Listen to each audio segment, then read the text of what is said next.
গদবাঁধা রাজনীতি আর চলবে না। দেশের মানুষের মনোজগতে যে পরিবর্তন এসেছে তা ধারণ করতে হবে বলে মন্তব্য করেছেন বিএনপির স্থায়ী কমিটির সদস্য আমির খসরু মাহমুদ চৌধুরী। তিনি বলেন, নতুন বাংলাদেশে গতানুগতিক রাজনীতির কোনো ভবিষ্যৎ নেই। সকালে রাজধানীর জিয়া উদ্যানে ঢাকা মহানগর উত্তর বিএনপি আয়োজনে জিয়া সুইমিং কার্নিভাল প্রতিযোগিতা ও পুরস্কার বিতরণ অনুষ্ঠানে এসব কথা বলেন আমির খসরু। তিনি আরও বলেন, বিএনপিকে একটি আদর্শ দল হিসেবে দেখতে চায় দেশের মানুষ। ক্রীড়াঙ্গনে ভিন্ন মাত্রায় নিয়ে যাওয়ার প্রতিশ্রুতি ব্যক্ত করে তিনি বলেন, দেশের সব মানুষ যেন সমান সুযোগ পায়, সেজন্য স্পোর্টসকে গণতন্ত্রায়ন করতে হবে।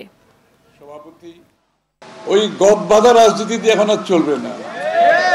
আপনাকে নতুন নতুন ধারণা নিয়ে জনগণকে উদ্বুদ্ধ করতে হবে এবং নতুন প্রজন্মকে উদ্বুদ্ধ করতে হবে। বাংলাদেশের মানুষের মনোজগতে বড় পরিবর্তন আসছে, এটা আমাদেরকে ধারণ করতে হবে। এটা ধারণ করতে না পারলে রাজনীতি চলবে না কিন্তু আগামী